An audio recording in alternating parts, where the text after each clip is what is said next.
தமிழ்நாடு கவர்மெண்டால் அறிமுகப்படுத்தப்பட்ட right to education RTE அப்படின்ற இடஒதுக்கீட்டை பற்றின விளக்கங்கள் நிறைய பேருக்கு தெரியல. அதை பற்றி கொஞ்சம் விளக்கமாக சொல்லுங்களேன். கண்டிப்பாக சார்.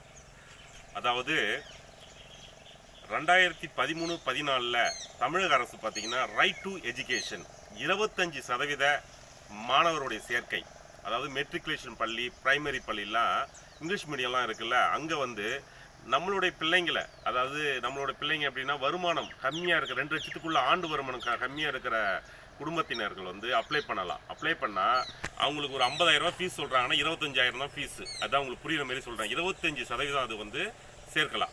இதை நிறைய பேர் பயன்படுத்த மாட்டாங்க. இதை எப்படி பயன்படுத்தணும் அப்படின்னு சொல்கிறது தான் இந்த ரைட் டு எஜுகேஷன். இதை பற்றி யாருக்கும் விழிப்புணர்வு தெரியல, நிறைய பேர் யூஸ் பண்ணுறதில்ல. இது நம்மளுக்கே நிறைய குழப்பத்தை ஏற்படுத்துகிறாங்க இந்த கல்வித்துறையை பொறுத்த வரைக்கும். இந்த ரைட் டு எஜுகேஷன் என்பது பார்த்திங்கன்னா இது வந்து 2013 வந்து உருவாக்கப்பட்டு அவங்களுடைய வருமானம் கம்மியாக 2 லட்சத்துக்குள்ள வருமானம் கம்மியாக இருந்ததுன்னா அவங்க வந்து அதில் வந்து பயன்பெறலாம். இதில் வந்து உங்கள் எடுத்துக்காட்டாக நான் சொல்லியிருக்கேன். இது யாரெல்லாம் பயன்பெறலாம் என்பதுனா அவங்களுடைய கம்யூனிட்டி சர்டிஃபிகேட்டு யாரோனா பயன்படலாம். அதுக்காக இப்போ ஜாதி மட்டும் இந்த கம்யூனிட்டி தான் சேரணும் கிடையாது. வருமானம் உங்களுக்கு கம்மியாக இருக்கிறவங்க 2 லட்சத்துக்குள்ளே கம்மியாக இருக்கிறவங்கள யாரோன்னா இங்கிலீஷ் மீடியத்தில் சேர்க்கறதுக்கான ஒரு இடஒதுக்கீடு மாணவர் சேர்க்கை. இது நிறைய பேருக்கு தெரியல. இது யார் வந்து உங்களுக்கு ஒரு வருஷம் அனௌன்ஸ் பண்ணுவாங்க. மாவட்ட முதன்மை கல்வி அலுவலர் வந்து இதை அனௌன்ஸ்மெண்ட் பண்ணுவார். அப்போ ஒரு மெட்ரிகுலேஷன் பள்ளியிலையும் பார்த்தீங்கன்னா போர்டு வைக்கணும். அதாவது அந்த ஸ்கூல் வெளியே போர்டு ரைட் டு எஜுகேஷன் வந்து பண்ணுறாங்க. இதை வந்து நீங்கள் மாணவர் சேர்க்கையும் வந்து போர்டு வைக்கணும். இதுதான் அவங்களுடைய இது பார்த்தீங்கன்னா டிஎன் ஸ்கூல் GOVIN இதோட இது வந்து 2019 ஆன்லைன்லேயே விண்ணப்பிக்கலாம்.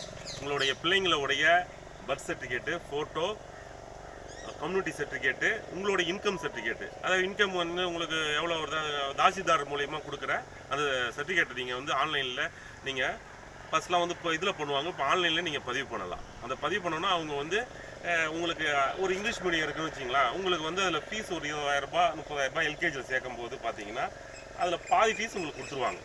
இதை நீங்கள் வந்து 2வது பிள்ளைக்கு நீங்கள் படிக்க வைக்க முடியாது. அதே போல் இதை வந்து CBSE இது வந்து எலிஜிபிள் ஆகாது. இது வந்து தமிழக அரசு, இது நல்லா தெரிஞ்சுக்கணும். அதே போல் உங்களோட பிள்ளைங்களை வந்து எல்கேஜி சேர்க்கும் போது நிறைய குளறுபடிகள் இப்போ ஏற்படுது. இது நிறைய பேருக்கு மன உளைச்சல் ஏற்படுது. என்னன்னா கவர்மெண்ட் ஒன்று சொல்கிறான், 30/8/2020 பிறந்த குழந்தைங்களாம் எல்கேஜி சேர்க்கலான்னு இந்த ரைட் டு எஜுகேஷனும் சொல்கிறான். இதுக்கு முன்னாடி பார்த்தீங்கன்னா வந்து 4 வயசு கம்ப்ளீட் ஆனால் தான் எல்கேஜி ஸ்கூலில் சேர்க்கலான்னு ஒருத்தவங்க சொல்கிறாங்க. ஓகேவா? நிறைய குளறுபடி இருக்குது. மக்களை வந்து ஒரு கரெக்டான ஒரு சஜஷன் பண்ணுறத யாருக்குமே வந்து சொல்ல மாட்டுறாங்க. உங்களோட பிள்ளைங்களை நீங்கள் சேர்க்கறதுக்கு கரெக்டான ஏஜ் பார்த்தீங்கன்னா கவர்மெண்ட்டில் வந்து மாற்றி கொடுக்குறாங்க. சரியான அணுகுமுறை இல்லை. ஒரு சின்ன குழந்தைய தூக்கி 2.5 வயசு குழந்தைய தூக்கி எல்கேஜி போட்டால் அது கரெக்டாக இருக்காது. நீங்கள் 4 வயசு, என்னுடைய அட்வைஸ் என்னன்னா 4 வயசு நீங்கள் கம்ப்ளீட் ஆன பிறகு தான் எல்கேஜி சேர்க்கணும். அதே போல் இந்த ரைட் டு எஜுகேஷன் வந்து மக்களுக்கு தெரியணும். ஏன்னா நிறைய ஸ்கூலில் வந்து இதை பயன்படுத்தாமல் போயிடுறாங்க. இது வந்து நீங்கள் வந்து பயன்படுத்தினா உங்களுக்கு நல்லா கடைசி வரைக்கும் உங்களுக்கு பாதி அமௌண்ட்டு தான்.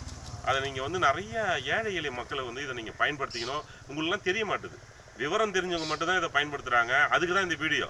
நீங்கள் அனைவரும் இந்த வீடியோ பார்த்து அடுத்த ஆண்டில் உங்கள் பிள்ளைங்களை வந்து ரைட் டு எஜுகேஷன் இடஒதுக்கீடு 25%, எல்லா ஸ்கூல்லையும் 25% ஒதுக்கீடு இருக்குது. இதை நீங்கள் பயன்படுத்தணும். இதில் நிறைய பேர் வந்தோன்னா குலுக்க முறையில் தேர்ந்தெடுப்பாங்க. ஒரு சில கல்வி ஒரு ஸ்கூல்லலாம் பார்த்தீங்கன்னா இதை மறைக்கப்பட்ட ஒரு இதுவாக இருக்கும்.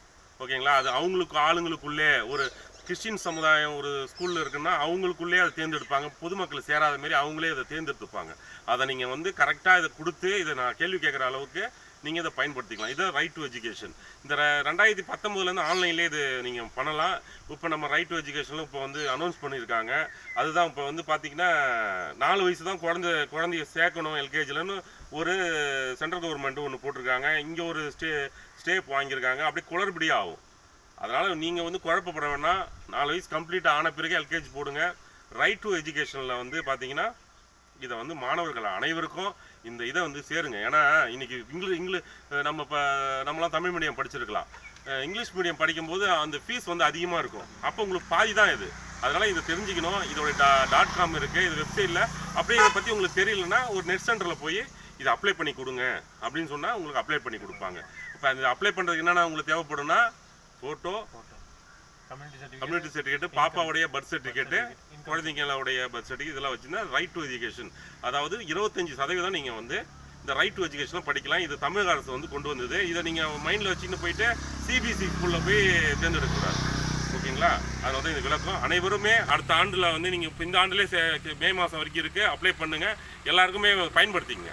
நன்றி, வணக்கம்.